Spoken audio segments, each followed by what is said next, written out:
नमस्कार दोस्तों, मैं advocate Vishnudhari Singh criminal channel में आप सभी दर्शकों का स्वागत है। दोस्तों, काफ़ी दिन तक इधर मैं बीमार रहा, जिस कारण से आप लोगों के समक्ष में प्रत्येक सप्ताह में कम से कम 2 वीडियो उपलब्ध नहीं करा सका। इसके लिए आप तमाम दर्शकगण हमें क्षमा करेंगे। अब मैं स्वस्थ हूँ। अब आपके समक्ष में हर सप्ताह में कम से कम 2 क्रिमिनल का वीडियो प्रस्तुत करूँगा दोस्त, अपने इस यूट्यूब चैनल के माध्यम से। तो आइए दोस्तों, बिना समय गंवाए हुए आज के टॉपिक पर चलते हैं। दोस्तों, आज के वीडियो बनाने का टॉपिक है जमानत मिलने के बाद अगर जमानतदार न मिले तो जेल से कैसे छूटे। इसके हम कानूनी प्रावधान और ऑनरेबल सुप्रीम कोर्ट के जजमेंट से इस लाइन को हम लोग समझे। दोस्तों ऐसा आपके साथ भी घटित हुआ होगा या समाज में बहुत होता होगा कि आप किसी भी केस के अंदर में फंस गए हैं, जेल में आप चले गए हैं, आप न्यायालय में जाकर के जमानत करा लिए हैं, जमानत आपको न्यायालय प्रदान कर दिया है, लेकिन इसके बाद भी दोस्तों आपके पास जमानतदार नहीं है, जिसे आप बेलर कहते हैं, बेलर नहीं है। अब आप कैसे जेल से छूटेंगे? इसके लिए भी कानून में प्रावधान है। सुप्रीम कोर्ट ने अपने लैंडमार्क 2-3 जजमेंट में यह प्रावधान किया कि अगर जमानत मिल गई है आपको न्यायालय से और जमानतदार न भी मिले तो आप कैसे छूटें। तो आइए दोस्तों, कानूनी प्रावधान और ऑनरेबल सुप्रीम कोर्ट के जजमेंट से इस टॉपिक को समझें। दोस्तों, इसी मुद्दे पर ऑनरेबल सुप्रीम कोर्ट ने एक लीगल सेल कमेटी बनाई थी प्रत्येक जिले में। वो इस बात को पता लगाने के लिए कमेटी बनाई थी कि जिसका जमानत न्यायालय मंजूर कर लिया है और उसे जमानतदार न मिल रहा हो, ऐसी परिस्थिति में उसके घर पर जाएं और उसके परिवार वालों से पूछें कि क्या परिस्थिति है, जमानतदार कोर्ट में प्रस्तुत न करके आप मुद्दाले को छुड़ा नहीं रहे हैं जेल से। दोस्तों, ऑनरेबल सुप्रीम कोर्ट ने लोअर कोर्ट के जजेस को भी यह निर्देश दिया इसी कमेटी के माध्यम से ही, अगर आप जमानत किसी भी अपराध में मुजरिम को दे चुके हैं लेकिन 3 माह तक जमानतदार के अभाव में वह जेल में बंद है, तो आप उसे मामूली एक बॉन्ड पत्र बनाकर रिहा कर दें, उसे जमानत पर रिहा कर दिया जाए।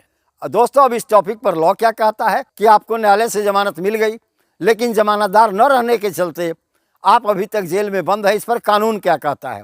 दोस्तों, code of criminal procedure code का धारा 445 यह प्रावधान करती है कि अगर आपको जमानत न्यायालय के द्वारा मंजूर कर दी गई है और आपके पास बेलर न है, तब आप मुद्दाले के द्वारा एक मामूली सा बॉन्ड भर करके उसी सिक्योरिटी का डिपॉजिट न्यायालय में जमा कर दें और जेल से रिहा हो जाएं। दोस्तों, इसका मतलब हुआ दोस्तों कि जब आपको जमानत न्यायालय के द्वारा प्रदान कर दी गई है लेकिन आपको जमानतदार न मिला और आप जेल में बंद हैं, तब 3 महीना बीतने के बाद न्यायाधीश महोदय मुद्दालय से, जो मुद्दालय जेल में बंद है, उससे एक बॉन्ड पेपर पर दस्तखत कराएंगे।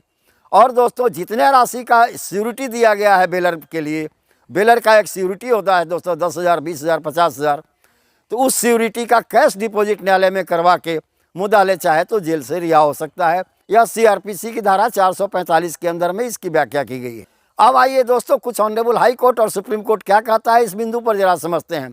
पहला जजमेंट है दोस्तों honourable Himachal Pradesh high court का।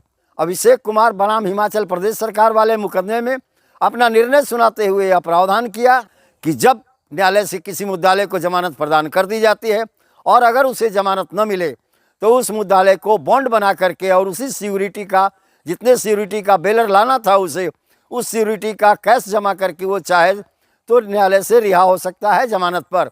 यानी गुड कंडक्ट को छोड़कर, गुड कंडक्ट के ऊपर में बिहेवियर, आपका अच्छे बिहेवियर के लिए बॉन्ड बना करके छोड़ने का प्रावधान दोस्तों सीआरपीसी की धारा 107, 110, 111, 116 इत्यादि में दी गई है। लेकिन दोस्तों, यहाँ सीआरपीसी का प्रावधान नहीं, वो तो सिंपल धारा है। आईपीसी के किन्हीं धाराओं में अगर आप न्यायालय में बंद है और आपको जमानत न्यायालय के द्वारा प्रदान कर दी गई है, तब आप चाहें तो उसी सिक्योरिटी का, जितने रुपए का न्यायालय सिक्योरिटी मांगा था, उतने रुपए का कैश डिपॉजिट करें और एक गुड बिहेवियर का बॉन्ड न्यायालय में बना दें और तब न्यायालय आपको बिना जमानतदार का जेल से रिहा कर देगी। दोस्तों, अब एक दूसरा जजमेंट को समझते हैं दोस्तों, ये पंजाब हाई कोर्ट का है। एडमंड एस्ट्यूचर बनाम सहायक कलेक्टर कस्टम AIR 1967। इस केस में honourable Punjab and Haryana high court ने अपना निर्णय सुनाते हुए कहा कि जेल में बंद अपराधियों के लिए अगर न्यायालय जमानत प्रदान कर देती है, वैसी परिस्थिति में उसे कैश डिपॉजिट जमा करके और बंद पत्र बनाकर न्यायालय से छोड़ दिया जा सकता है जमानत पर। दोस्तों, अब एक अन्य केस को देखें दोस्तों, एक केस है बॉम्बे हाई कोर्ट का। लक्ष्मण लाल बनाम मूला शंकर, ये 1908 का केस है दोस्तों। बॉम्बे हाई कोर्ट ने 1908 में इस पर अपना निर्णय सुनाया था। इसमें निर्णय सुनाते हुए ऑनरेबल बॉम्बे हाई कोर्ट ने कहा कि सीआरपीसी की धारा 45 का मूल उद्देश्य वैसे मुद्दालयों को राहत प्रदान करना है जिन्हें जमानतदार न मिलते हों।